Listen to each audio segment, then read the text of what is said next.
Bonsoir. Il y a 3 ans, j'étais directeur commercial dans l'informatique. Et j'ai changé de vie. Assez radicalement, selon certains. On me dit parfois que je suis courageux. Il y a même des gens qui me félicitent. Ce n'est pas comme ça que je l'ai vécu. Pour moi, ce fut un parcours joyeux. Un chemin vers mes aspirations profondes. Ce fut une renaissance. Je me souviens, au début, je me suis posé 3 questions. Quelles idées étaient vraiment importantes pour moi? Qui voulais-je fréquenter? Et qu'est-ce que je voulais vraiment vivre? Et je me souviens aussi de 2 étapes très inspirantes et structurantes. C'était en premier la lecture d'un livre de Pierre Rabhi, nommé La sobriété heureuse, et un film documentaire sur un philosophe nommé André Gorz.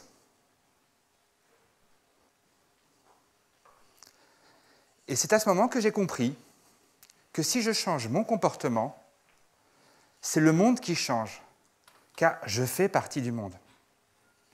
Chaque geste, même le plus petit, change le monde. J'ai arrêté de penser que je n'étais pas légitime. J'ai arrêté de penser que je n'étais pas compétent. J'ai arrêté de penser que j'étais tout seul. J'ai découvert la jouissance de vivre la cohérence entre mes actes et mes pensées. J'ai redécouvert mes aspirations profondes, le sens de la vie, le partage, la confiance envers les autres, la relation authentique, l'autonomie, l'action collective joyeuse. Et c'est pour vivre ces aspirations que j'ai décidé peu après de lancer les Colibris de Versailles.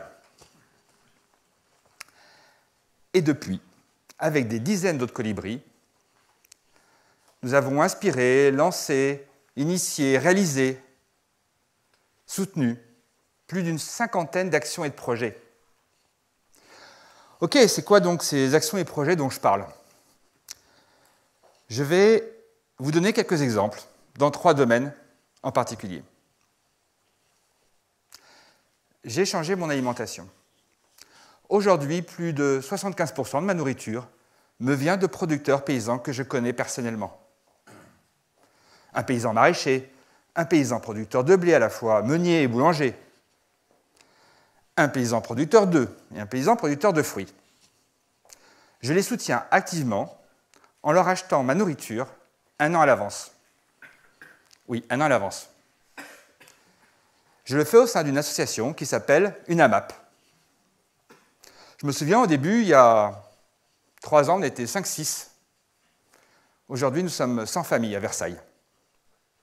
Et le paysan maraîcher est même devenu un copain, un vrai copain. Il est venu dîner, dormir plusieurs fois chez moi. Et tous les ans, je passe plusieurs jours dans sa ferme pour lui donner un coup de main. Je suis même allé un peu plus loin dans la démarche.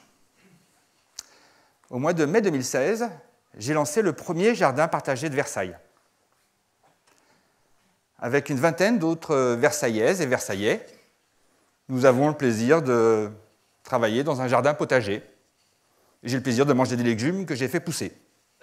Et puis, au mois de janvier 2017, nous avons lancé un 2e jardin partagé à Versailles, 2 fois plus grand, 40 familles, 1300 mètres carrés, en plein cœur de Versailles. Et le plus drôle dans tout ça, c'est qu'avant, je n'avais jamais jardiné de ma vie. Et puis, je me suis aussi interrogé sur ce que je mangeais. Par exemple, avant, j'adorais le steak tartare. Non, c'est vrai, hein. Et j'ai vu des reportages sur la façon dont était fabriquée la viande rouge. Et juste quand j'ai pris conscience de l'impact sur la planète, j'aime toujours le tartare, mais je ne peux plus le manger. Ça ne me fait plus envie. Un 2e domaine où je me suis interrogé, justement, c'est mon impact sur la planète. En moyenne, un Français produit 250 kg de déchets par an. Des déchets non recyclables. Alors, comme je mangeais plus de légumes, j'avais des jardins, donc je composte. Ça divise par 2, en gros, mon poids poubelle. Et puis, avec une dizaine d'autres colibris, on a réfléchi sur comment faire pour pouvoir réduire notre production de déchets. Et aujourd'hui, à travers différentes méthodes, j'ai divisé par 10. Je suis à 25 kg par an. J'ai même une copine à Rocancourt, elle en a 10 kg par an. J'ai réfléchi aussi sur comment faire pour aider les autres. Donc du coup, j'ai créé un système au sein de la MAP où les gens Ils viennent récupérer leur panier et ils apportent leurs déchets de légumes. Et ça repart sur le champ du maraîcher. 1 tonne par an de sauver de la poubelle. Et puis j'ai lancé aussi le premier compost de quartier à Versailles, puis un deuxième. Des gens peuvent venir déposer leurs épluchures de légumes dans un bac. Après les déchets, je me suis posé des questions sur ma consommation d'électricité en termes d'impact. Et pareil, avec une dizaine d'autres colibris de Versailles, pendant 5 mois, on a réfléchi sur comment on pouvait faire pour réduire notre consommation d'électricité.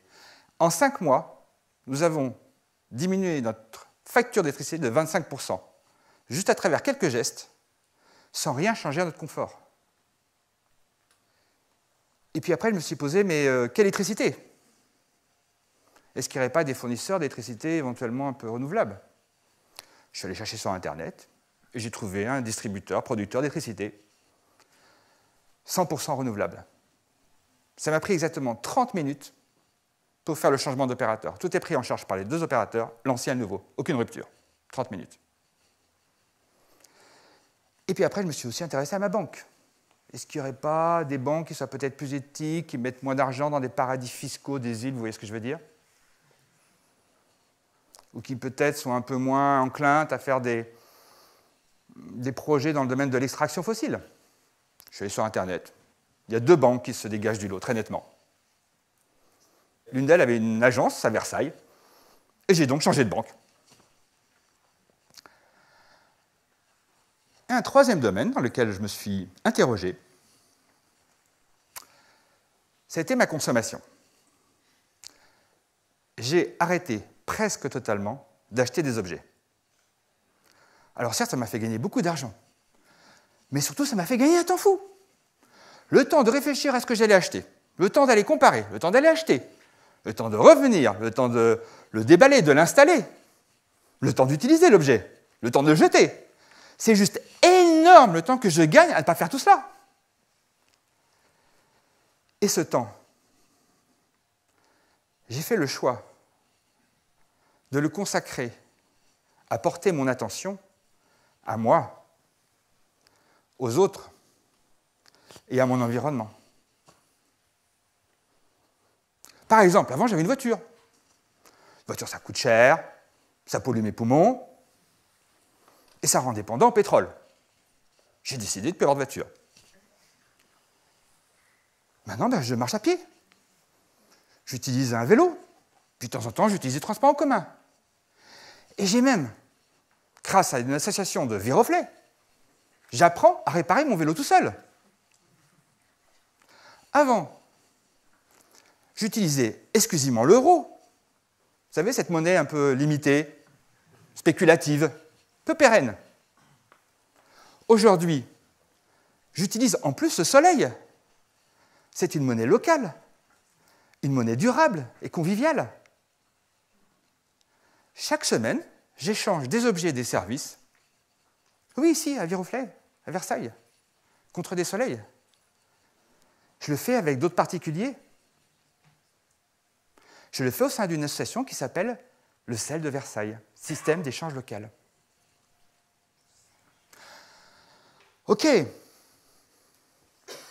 Alors parfois, quand j'en suis là à raconter tout cela, il y a certaines personnes qui me disent « Mais Renaud, comment est-ce que tes enfants vivent cela ?»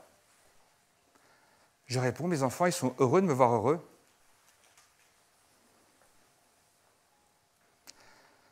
Un jour, il y a même un de mes fils qui m'a dit qu'il trouvait cela plutôt fun. Parce que c'était rigolo, des trucs variés, et puis rencontrer des gens plutôt bienveillants et différents.